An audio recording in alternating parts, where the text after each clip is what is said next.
digamos que lo que ahora en muchas universidades, sobre todo de Estados Unidos, como el MIT, se usa es no tener tantas materias específicas, sino tener áreas de investigación, por ejemplo, materiales, ciencia de materiales, donde incide química orgánica, química inorgánica, química y demás.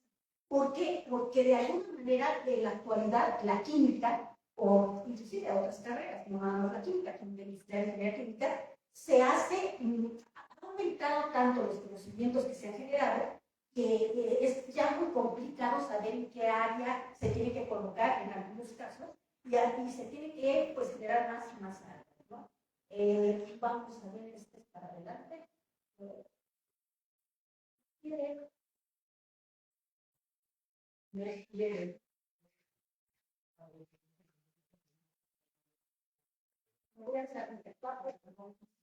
No se piden más. Bueno, les decía en la conferencia anterior hablé acerca de cómo generar nuevos materiales y ahora voy a hablar de un proyecto que estoy realizando con alguien que se doctoró conmigo en el posgrado de Ciencias e Ingeniería de la Computación y ese es otro objetivo que tengo. Efectivamente, estudiar un posgrado en química para quien estudia química es muy importante, pero no es la única opción, ¿sí? Existen otras en las que pueden desarrollarse de una manera diferente. Por ejemplo, también en Estados Unidos ustedes tienen dos áreas, una que digamos es la mayor y otra es la menor. Entonces hay gente que estudia, por ejemplo, biología, como la mayor, y como la menor estudia cómputo. Entonces puede hacer cosas que no podría hacer siendo solamente un biólogo, ¿sí? Por ejemplo, genómica, de manera, digamos, profunda e importante. Mi plática va a ser fundamentalmente de investigación y se trata de una neurodinámica. Si es dinámica, es un proceso irreversible, seguro. Estamos fuera del peligro, ¿sí? Computacional, porque vamos a usar modelos computacionales que van a aterrizar en resultados experimentales, pero no es tan fácil hacerlo. Y lo vamos a hacer de todas maneras. Esta neurodinámica va a ser una red neuronal que aprende, por lo tanto es aprendizaje de máquina. No todo inteligencia artificial es aprendizaje de máquina, que se daña. El modelo va a tratar, y hasta ahorita hemos tenido éxito, de modelar lo que le pasa a alguien que tiene un problema de la neurona motora. Por ejemplo, tiene un problema de esclerosis lateral amiotrófica o sufrió un evento cardiovascular. Y aquí vamos a hablar de cosas que son físico-químicas. Por ejemplo, el potencial de acción es un potencial eléctrico. Vamos a hablar de la sinapsis. En esta plática no voy a mencionar nada acerca de eso, pero pues el transporte de sustancias de una parte a otra de la neurona. Y bueno, y el método que vamos a usar es algo que se llama aprendizaje por refuerzo. ¿Qué es eso? Pues de una manera muy simple, tenemos un agente, un individuo en la máquina, y este individuo va a tener un ambiente, ¿sí? Por ejemplo, es un digamos, guerrero de la época de la Edad Media, y su ambiente son los castillos y lo que tenga. Este guerrero va a tener una política de acción, o sea, va a poder moverse, digamos, para adelante, para atrás, para la izquierda y derecha, pero nada más. Y cada vez que logre llegar al final de alguna ruta, si llega a tiempo le doy una premio, y si no llega a tiempo le doy un castigo. A eso se le llama aprendizaje por refuerzo. Ahora, aquí quiero mencionar algo importante, que es, voy a hablar de neuronas. Esta es una definición que puede que se vea demasiado lleno, pero es importante mencionar que actualmente cuando uno está trabajando con el cerebro, que es un área de investigación, digamos que muy de frontera, y va a seguir siendo de frontera por muchos años, porque realmente no entendemos mucho de lo que pasa con el cerebro, ¿no? Pero no es tan importante qué tantas neuronas se perdieron porque se murieron y dónde están, sino qué tanto pueden transferir información. Y ahorita se van a dar cuenta que esa transferencia de información tiene que ver con una función termodinámica, que es la entropía, que ustedes conocen muy bien. Entonces, lo que me importa es si un área del cerebro se puede conectar con la otra para poder tener un resultado. O sea, si llega un impulso al área del cerebro que le dice mueve la mano derecha y logra conectarse con la neurona que mueve la mano derecha, se mueve la mano derecha. Entre esas dos neuronas, entre esas dos áreas más bien, puede haber un montón de neuronas muertas. Pero siempre y cuando se logre encontrar un camino, la cosa funciona. A eso se llama plasticidad en el área del cerebro, ¿no?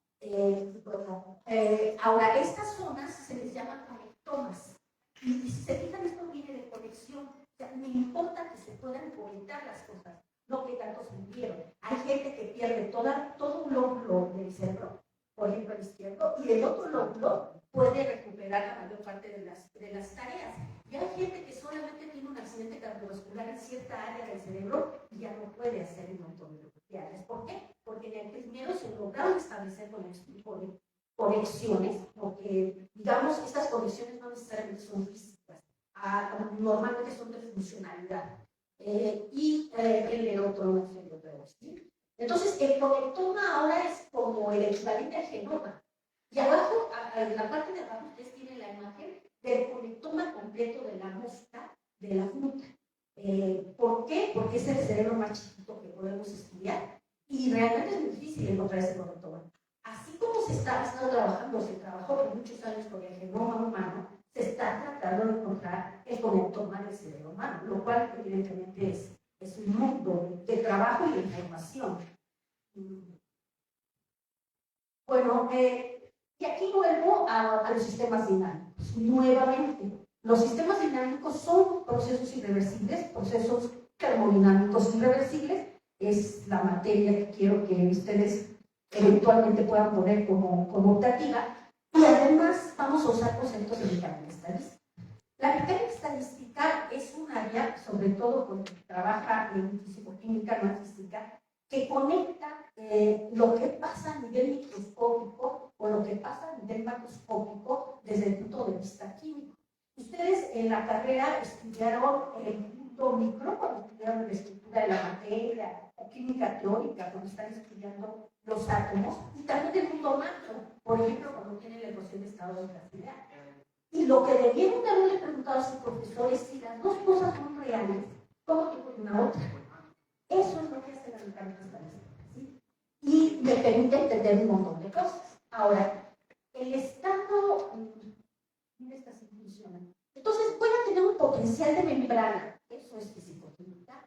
Voy a tener entradas que van a ser excitatorias o inhibitorias a la neurona que está aquí. ¿Se fijan? Este es el cuerpo de la neurona, este es el cuerpo del axón, y es allí donde se van a transmitir las señales, y este es el botón terminal. Va a haber un umbral, o sea, se va a acumular el potencial eléctrico, y no luego la neurona que está recibiendo la señal va a lanzar una señal eléctrica, sino que va a tener que acumular una cantidad de potencial para después generar el disparo. Esto es totalmente experimental. Y este potencial de acción va a viajar por el axón con una velocidad variable. ¿Por qué? Porque depende de qué tanta mielina lo está cubriendo. Hay muchas enfermedades que tienen su origen en que la mielina ya se desgastó y es como un alambre que no tiene aislamiento. ¿Sí? Y hay otras razones también. Bueno, además, bueno, no voy a ver muchas ecuaciones, lo prometo.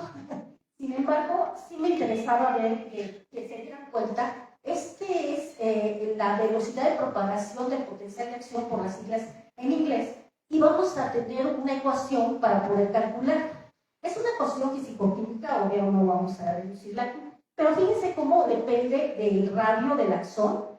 Resulta últimamente, y realmente la inteligencia artificial en este tipo de áreas, cuando uno dice que está viejo son 5 años, o quizá 4, porque se desarrolla muy rápido esto, ¿no?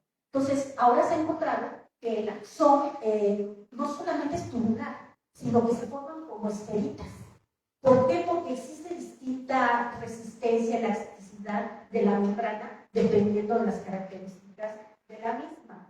Depende de la viscosidad, depende de la compresibilidad, del módulo de Young, del grosor de la mielina, de la frecuencia, del pulso de presión y de una relación de Poisson. Aquí lo que estamos viendo es que no solo se genera un potencial de acción, la neurona y el axón no nada más es un switch, sino que además es una especie de tubo que distribuye y conduce una onda de presión. ¿Sí? Y eso es lo que vamos a modelar. No, a ver. Aquí está expresada un esquema de lo que es la neurona, ¿no? Sigo peleándome con esto. Lo que es la neurona conectada a un músculo. Las neuronas, muchas de ellas son especializadas, no todas. Entonces, no es lo mismo